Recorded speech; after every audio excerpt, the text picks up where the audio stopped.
Programang ito ay rated SPG.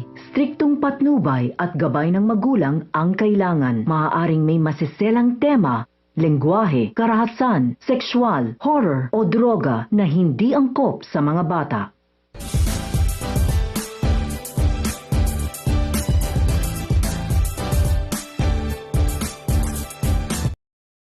Narito ang mga kaganapan mamaya sa Magandang Dilag.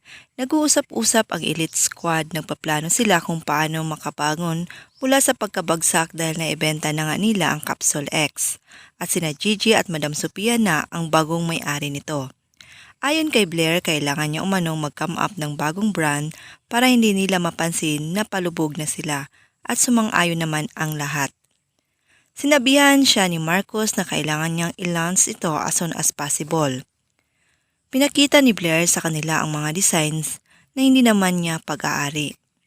Designs ito ni Gigi. Nanggagalait naman ang ating bida dahil walang originality umano si Blair. Kailangan umanong ma-expose at mag-exit na siya sa pagiging designer. Samantala, malungkot naman si Jared dahil sa pagtataboy ni Gigi sa kanya. Kaya idinaan niya na ito sa pag-iinom kasama ang kanyang kaibigan. Inilaunch na nga ni Blair ang kanyang mga designs. Pupunta naman si Gigi para ipamukha sa kanya na sa kanya ang mga designs. Masayang-masaya naman na rumampa si Blair bilang designer ng mga designs, pero nagulat siya na makita niya si Gigi at pumalakpak ito. Mapapaya si Blair at malalaman ng lahat na ninakaw niya ang mga designs. Ano kaya ang kanyang gagawin? Lahat ng yan ay ating aabangan mamaya. Maraming salamat po sa inyong panonood.